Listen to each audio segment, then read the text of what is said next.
Okay, Auzubillahi minash shaitanir rajim, Bismillahir Rahim. Today we are starting our topic of vitamins.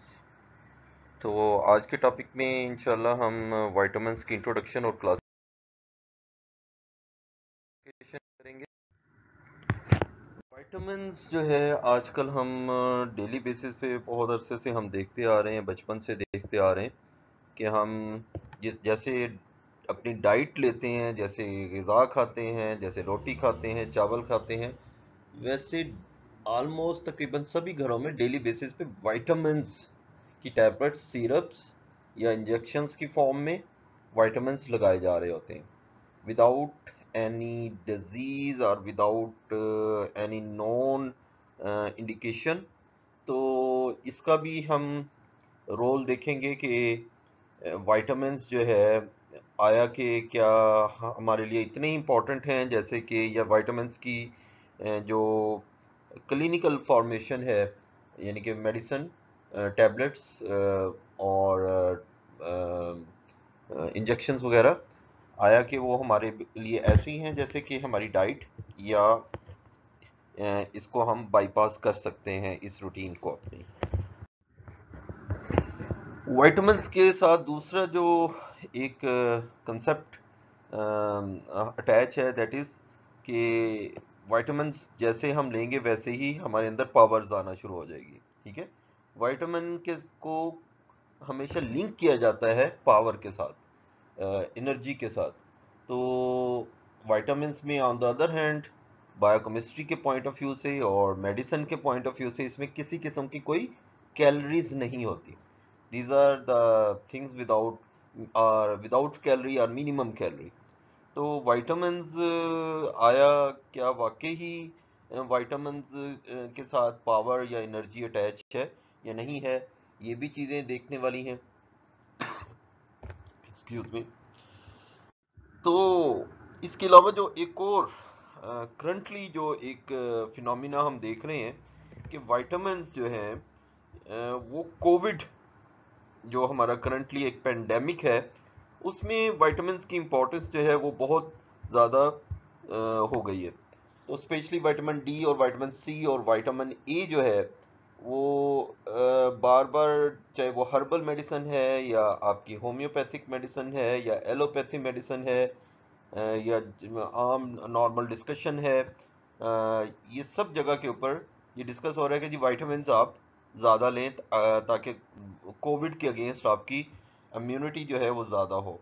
तो particularly हम इस angle से भी अपनी जब डिस्कशन हम शुरू करेंगे तो हम इसको भी देखेंगे। और आजकल स्पेशली विटामिन्स का आपके लिए पढ़ना या आपके लिए समझना और इसकी अंडरस्टैंडिंग कोविड के पॉइंट ऑफ व्यू से भी बहुत ज़्यादा अब उसमें कह लें कि एम्फेसिस विटामिन्स का है, तो उसकी अंडरस्टैंडिंग आपके लिए बहुत इंपॉर्टेंट हो गई है। तो विटामिन्स होते क्या हैं? What are vitamins? कोई एग्जैक्ट डेफिनेशन हमारी बुक्स में, जो कि मैं लिंक आपको एंड में बताऊंगा, कोई एग्जैक्ट डेफिनेशन नहीं है बुक्स में विटामिन्स की, लेकिन ये आपकी लिपन कॉर्ड से ही ये डेफिनेशन ली हुई है।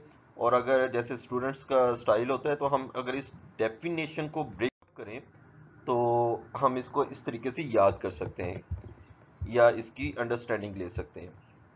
A vitamin is defined as an organic compound that is required in diet in small amount for the maintenance of normal metabolic integrity। कि जितनी भी नॉर्मल मेटाबॉलिक एक्टिविटीज हो रही हैं उसके लिए विटामिन्स हमारे लिए मैंडेटरी हैं, यानी कि एसेंशियल्स हैं। हमें हर सूरत विटामिन्स लेने पड़ेंगे। ठीक है, ये वर्ड ड्राइव्ड ही वाइटल से हुआ है, बहुत important. These are essential organic materials. ठीक है, जो कि एक थोड़ी सी अमाउंट में, ये नहीं कि आप सुबह भी एक विटामिन की टैबलेट ले लें, दोपहर को भी एक विटामिन की टैबलेट ले लें, या आप सारी की सारी डाइट में विटामिन की टैबलेट्स ले रहे हो या विटामिन ले रहे हो। तो इस तरीके से कभी भी नहीं होता। एक थोड़ी सी तादाद में हमें ये जो बायोकेमिकल मटेरियल है या ऑर्गेनिक मटेरियल है, ये हमें चाहिए होते हैं ताकि हम लाइफ की डेली मेटाबॉलिक एक्टिविटी को मेंटेन कर सकें। सेकंड एक वर्ड है, ये आपकी बुक में नहीं है तो यहाँ से ही देख लें, लेकिन ये बार बार कोर्स में आप इसको देखेंगे। तो वाइटामर, वाइटामर क्या होता है बेटा? Vitamer of a particular vitamin is any of a number of chemical compounds generally having similar molecular structure and of which shows vitamin activity in vitamin deficient biological system। यानी कि वो जो एग्जैक्ट विटामिन है, जैसे कि हम अब vitamin D देखेंगे या विटामिन ए देखेंगे या विटामिन ई देखेंगे, तो उसके एग्जैक्ट जिसको हम विटामिन कह रहे हैं लेकिन उससे मिलते जुलते, ठीक है, विद सम मॉलिक्यूलर चेंजेस, वो कंपाउंड्स, वो बायोकेमिकल कंपाउंड्स जो कि सेम उस विटामिन की फंक्शंस को परफॉर्म कर सके, ठीक है, उसको हम उस विटामिन का विटामर कहते हैं। तो लाइक विटामिन ए के विटामर जो हैं वो रेटिनॉल एंड रेटिनोल हैं। ये फर्दर डिस्कशन में जैसे जैसे हम डिस्कस करते जाएंगे ये हमें क्लियर होता जाएगा। इस लेक्चर में हम सिंपल डेफिनेशंस जो है वो देखते हैं। ओके, एसेंशियल, जैसे कि आपको पता है vitamin are essential bio organic compounds. तो एसेंशियल्स क्या हैं? अमीनो एसिड्स में आप देख चुके हैं कि एसेंशियल वो कंपाउंड्स हैं जो कि हमारी बॉडी या तो बिल्कुल बना नहीं सकती या बहुत कम अमाउंट में बनाती है कि उतनी कम अमाउंट में बॉडी उसके ऊपर सरवाइव नहीं कर सकती, ठीक है। अदरवाइज हम वो बाहर से ना लें, अगर वो हम अपनी डाइट के जरिए ना लें या थ्रू एनी मेडिसिन या इंजेक्शंस के जरिए वो हमें ना मिले या हमारी स्किन के जरिए हमें ना मिले, तो वो बॉडी उस पर डेफिशिएंट होगी और वो बॉडी उसका मेटाबॉलिक जो भी उसका कंसर्निंग मेटाबॉलिक फंक्शन है उसकी डेफिशिएंसी रिफ्लेक्ट करेगी और डिजीज की सूरत में रिफ्लेक्शन आएगी उस डेफिशिएंसी की।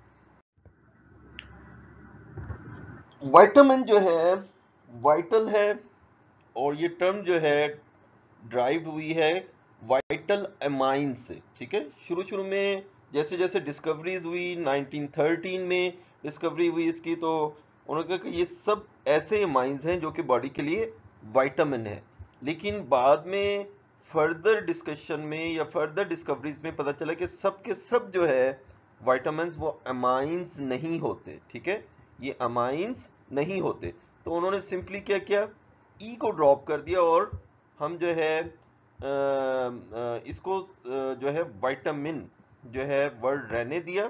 हाल दो ये सब के सब अमाइंस नहीं है, लेकिन अभी भी जो वर्ड इन सारे बायोलॉजिकल ऑर्गेनिक मटेरियल्स के लिए यूज होता है दैट इज विटामिन। डिस्कवरीज हुई कैसे? जैसे जैसे हम डाइट की मॉडिफिकेशन करते गए, लाइक हमने चावलों को पॉलिश करना शुरू किया जापान में, जब इसको पॉलिश करना शुरू किया कि जिसकी शक्ल अच्छी हो जाएगी, इसका जायका अच्छा हो जाएगा, तो विद इन 2-3 ईयर्स उन्हें पता चला कि बेरी बेरी हो रही है उस सारी पॉपुलेशन में।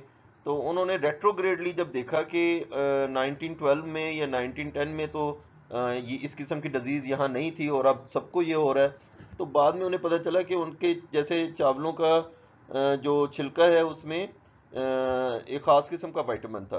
तो इनकी डिस्कवरीज जो है इसी तरीके से हुई कि जैसे जैसे डाइट की मॉडिफिकेशन या डाइट की फोर्टिफिकेशन इन्होंने करना शुरू की, डाइट की चाहे वो पॉलिशिंग है या फिर किसी किस्म का और मटेरियल ऐड करना शुरू किया या रिमूव करना शुरू किया for a sake of taste और कॉस्मेटिकल चेंजेस, तो उनको आइडिया हुआ कि ये सब इनमें अल्लाह ताला ने एक ऐसे वाइटल ऑर्गेनिक मटेरियल रखे थे जो कि अगर ना हो तो उसकी वजह से डिजीज क्रिएट हो जाती है। तो विटामिन की डिस्कवरीज जो है इसी तरीके से होती गई और लास्ट विटामिन जो है 1948 तक डिस्कवर हुआ। उसके बाद ये विटामिन की जो बाय नेम है ये भी अभी हम डिस्कस करेंगे इसकी क्लासिफिकेशन में। विटामिन का रोल क्या है बायोकेमिस्ट्री में? ये आपकी बुक ही आपको बताती है कि विटामिन का डाइवर्स किस्म का रोल है कि ये बायोलॉजिकल फंक्शन में एज ए असिस्टेंट या एज ए सुपरवाइजर या एज ए गाइडेंस एलिमेंट काम कर रहे होते हैं कि और हमारी सारी बॉडी में सभी सेल्स में जो है वो बायोलॉजिकल मेटाबॉलिक फंक्शन हो रहे हैं, और अगर विटामिन्स उस जगह के ऊपर ना हो तो वो फंक्शन या वो रिएक्शंस नहीं हो सकते। लाइक जो डाइवर्सिटी है इनके फंक्शन में वो क्या क्या है कि लाइक विटामिन डी है, ये हार्मोन लाइक फंक्शन भी परफॉर्म करता है। Regulators of cell and tissue growth and differentiation like vitamin E जो ग्रोथ और डिफरेंशिएशन को कंट्रोल करता है। कुछ जगह के ऊपर विटामिन आप देखेंगे एज ए एंटीऑक्सीडेंट परफॉर्म कर रहे हैं like vitamin E and vitamin C. और जबकि बहुत सारा जंक विटामिन का आप ऐसा देखेंगे जो कि वाटर सॉल्युबल विटामिन हैं कि जो कि एज ए को एंजाइम या को फैक्टर बॉडी में एक्ट कर रहे हैं। और एंजाइम की इंपॉर्टेंस आप पढ़ चुके हैं, लेकिन और एंजाइम के साथ उनके को एंजाइम्स की इंपॉर्टेंस भी आप पढ़ चुके हैं। अगर को एंजाइम नहीं होते या को फैक्टर्स नहीं होते तो वो एंजाइम काम नहीं करते, और अगर एंजाइम काम नहीं करते तो सारा मेटाबॉलिक प्रोसेस वहाँ काम नहीं कर सकता। तो डाइवर्सिटी है इनके बायोकेमिकल फंक्शन में, कहीं ये हार्मोन की तरह एक्ट कर रहे हैं, कहीं रेगुलेटर्स हैं ग्रोथ और डिफरेंशिएशन के, कहीं एंटीऑक्सीडेंट इफेक्ट कर रहे हैं, और कहीं एज ए कोएंजाइम एक्ट कर रहे हैं। ये सब हम इनकी डिटेल में देखेंगे। इसकी रिक्वायरमेंट कि कितनी रिक्वायरमेंट होनी चाहिए, तो over the times for a different population for a different gender group ये डिसाइड किया गया कि एक बच्चे के लिए एक ख़ास विटामिन की इतनी ज़रूरत है, एक फीडिंग मदर के लिए इतनी ज़रूरत हो सकती है, एक फीमेल के लिए इतनी ज़रूरत हो सकती है, एल्डरली पेशेंट्स में इतनी मिकदार में ये लेने चाहिए। तो ऑन दीज बेसिस इनकी रिक्वायरमेंट सेट की गई है, और इसी वजह से आपको different preparations of vitamins like Surbex Z है, सेंट्रम है, आइबर्ट फॉलिक है, ये सब चीज़ें आपको मिल जाएंगी मार्केट में। तो ये रिक्वायरमेंट कैसे सेट हुई, एक ख़ास रेंज बनाई गई, इनकी ख़ास रेंज जो है वो डिस्क्राइब की गई, और ये रेंज किस चीज़ को रिफ्लेक्ट करती है कि इस रेंज से नीचे अगर विटामिन चला जाएगा तो उस पर्टिकुलरली उस विटामिन की डेफिशिएंसी की वजह से जो डिजीज हो सकती है वो हो जाएगी। लाइक विटामिन डी की डेफिशिएंसी की वजह से रिकेट्स होता है, तो उस पेशेंट में अगर विटामिन डी उस लेवल से नीचे ड्रॉप करता है तो उसको रिकेट्स हो सकता है। और अगर उस लेवल से ऊपर जाता है, जैसे कि हमने बात की कि कोई भी डॉक्टर जो विटामिन हैं वो 2-2 3-3 एक दिन में आपको प्रिस्क्राइब नहीं करता कि आप 2 गोलियां जो है वो सर्फेक्स जी की ले लें या इतनी ले लें और बड़ी ताकत आ जाएगी।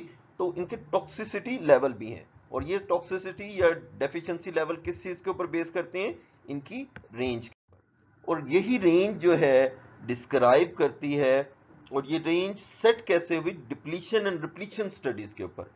कि पहले ये और ये माइस मॉडल होता है कि एनिमल्स के ऊपर ये मॉडल अप्लाई किया जाता है कि पहले उनको उनमें उस पर्टिकुलरली विटामिन्स की डेफिशिएंसी क्रिएट की जाती है, और जब वो देखा जाता है कि उसको वो डिजीज हो गई है तो फिर हम उस मेडिसिन या उस विटामिन को उसको दोबारा से देते हैं उसकी डाइट में, और फिर जब वो डिजीज का एलिमेंट उसमें से खत्म हो जाता है तो हम फिर ये जो है हमें यकीन हो जाता है कि इस विटामिन की डेफिशिएंसी की वजह से ये डिजीज होगी, और जब ये विटामिन की कमी को पूरा किया जाएगा तो ये डिजीज खत्म हो सकती है। तो रिप्लीशन एंड डिप्लीशन स्टडीज की बेस के ऊपर इनकी आरडीए सेट की गई है, और आरडीए क्या है, रिकमेंडेड डेली अलाउंस या रिकमेंडेड डाइटरी अलाउंसेस। ये सब जो है ये हार्पर में बहुत बड़ा टेबल दिया हुआ है, लेकिन वो ज़रूरत नहीं है आपको करने की, ना ही वो एमसीक्यूज में आता है और ना ही आपसे पूछा जाता है। ये क्लिनिकल पॉइंट ऑफ व्यू से जो जब आपकी हाउसअप वगैरह स्टार्ट होगी तो उस वक्त ये चीज़ें आपने देखनी है। Okay, classification of vitamins. Classification of vitamin है वो फर्स्ट पेज ऑफ लिपन कार्ड के ऊपर दी हुई है। ये क्लासिफिकेशन बेस किसके ऊपर करती है, क्लासिफिकेशन बेस करती है इसकी सॉल्युबिलिटी के ऊपर, कि जिस तरीके से ये खाया जाता है, ये डाइट के साथ लिया जाता है, उस और किस तरीके से ये एब्जॉर्ब होता है, बॉडी में स्टोर्ड होता है और बॉडी से रिमूव होता है। ऑन दीज बेसिस कि बॉडी में एब्जॉर्ब कैसे होगा, बॉडी में स्टोर कैसे होगा और बॉडी से रिमूव कैसे होगा, ऑन दीज बेसिस इसकी जो है क्लासिफिकेशन की गई है। और इस दो बेसिस के ऊपर जो क्लासिफाई किया गया है उसकी बेस के ऊपर कि ये वाटर के साथ सॉल्युबल है या फैट के साथ सॉल्युबल है, वाटर के साथ बॉडी में एब्जॉर्ब होगा या फैट के साथ बॉडी में एब्जॉर्ब होगा। और जब एब्जॉर्ब होगा तो ब्लड में जाएगा और बॉडी में स्टोर फैट डेपोजिशंस में जाके स्टोर होंगे या वाटर सॉल्युबल ही रहेगा। और एक्सक्रीट होगा तो आपको पता है कि जो यूरिन में वो फैट ड्रॉपलेट्स नहीं आते, तो बॉडी से एक्सक्रीट होगा तो कैसे होगा कि फैट की जैसे फैट हो सकता है और फैट बॉडी से एक्सक्रीट नहीं होता मोस्ट ऑफ टाइम, ठीक है। इसी वजह से फैट डेपोजिशन होती जाती है, पेशेंट मोटे होते जाते हैं। तो फैट की तरह डिपॉजिट होगा या वाटर की तरह ये बॉडी से एक्सक्रीट होगा। आप जब भी विटामिन्स की टैबलेट लेते हैं या ड्रिप लगवाते हैं या इंजेक्शन लगवाते हैं तो आप अगले दिन खुद फील कर रहे होते हैं कि यूरिन में एक खास किस्म की स्मेल आ रही है या आपके पसीने में एक खास किस्म की स्मेल आ रही है, कपड़ों से एक खास किस्म की स्मेल आ रही है। तो जो वाटर सॉल्युबल विटामिन्स होते हैं वो एक्सक्रीट जो है वो बड़ी इजीली बॉडी से हो जाते हैं। तो ऑन दीज बेसिस जो विटामिन्स को क्लासिफाई किया गया है वो फैट सॉल्युबल है जिसमें ए डी के ई आ जाता है, और वाटर सॉल्युबल में दो किस्म के आते हैं, B complex and non B complex. Non B complex में विटामिन सी है और बी कम्प्लेक्स को हम फर्दर डिटेल में हम जैसे ये हमारे लेक्चर्स चलेंगे आगे तो हम इसको देखते रहेंगे। तो वाटर सॉल्युबल अभी हम डिस्कस कर चुके हैं, वाटर सॉल्युबल होंगे और लिपिड सॉल्युबल जो है वो लिपिड्स के साथ होंगे, और ये फर्दर अभी नेक्स्ट लेक्चर्स की डिटेल में हम देखेंगे। हमारा पैटर्न जो होगा वो लेक्चर्स का वो इसी तरीके से होगा और ये फर्दर लेक्चर्स में भी हम इसको ही फॉलो करेंगे कि हम विटामिन, कोई भी विटामिन है, विटामिन ए है, डी है, के है, ई है या बी कॉम्प्लेक्सेस हैं, उसको फर्स्ट ऑफ ऑल डिफाइन करेंगे कि ये विटामिन को विटामिन डी क्यों कह रहे हैं या बी क्यों कह रहे हैं। इसका मेटाबॉलिज्म डिस्क्राइब करेंगे कि किस मेटाबॉलिक पैथवे में ये अपना रोल परफॉर्म कर रहा है। इसके प्रिंसिपल फंक्शंस बॉडी में डिफाइन करेंगे। Describe the diseases associated with the इनएडिक्वेट intake of vitamins, अगर इसकी डेफिशिएंसी हो सकती है उस पर्टिकुलर विटामिन की तो उसमें क्या कौन कौन सी डिजीजेज हो सकती हैं, और अगर टॉक्सिसिटी इसकी है तो उसकी टॉक्सिसिटी की वजह से बॉडी में क्या सिम्टम्स हो सकते हैं। रेफरेंस जो है वो हार्पर आपने फॉलो करनी है और लिपनकॉट फॉलो करनी है, ठीक है। हार्पर का 31st एडिशन में 44 चैप्टर है जो कि 527 पेज के ऊपर है, और लिपनकॉट जो 7th एडिशन है उसमें 377 जो है वो पेज है और चैप्टर नंबर 28 है। साथ साथ आपने एक नज़र लाजमी जो है वो मुश्ताक साहब की बुक को भी देखना है, और इसको क्यों देखना है ये मैं नेक्स्ट लेक्चर में आपको इंशाल्लाह डिटेल में डिस्कस करूंगा। फर्स्ट हम जो है वो कंटिन्यू करेंगे अपने जो लेक्चर की सीरीज है वो लिपिड सॉल्युबल विटामिन्स के साथ जिसमें ए डी के ई है। टेक होम मैसेज जो बेटा, विटामिन जो है वो एसेंशियल हैं, ऑर्गेनिक मटेरियल हैं या इनसे मिलते जुलते मटेरियल हैं, और एसेंशियल माइक्रोन्यूट्रिएंट हैं that an organism need in small quantity, बहुत ही कम क्वांटिटी में हमें चाहिए होते हैं लेकिन एसेंशियली चाहिए होते हैं, हम इनको स्किप नहीं कर सकते। अगर स्किप करेंगे तो किसी न किसी किस्म की आपको डिजीज का सामना हो सकता है। For the proper functioning of the it's metabolic process, ठीक है। तो ये बेटा हम जो है ये अपनी सीरीज जो है विटामिन्स की ये कंटिन्यू करेंगे। आज के लेक्चर में हमने इंट्रोडक्शन और क्लासिफिकेशन इसकी देखी है।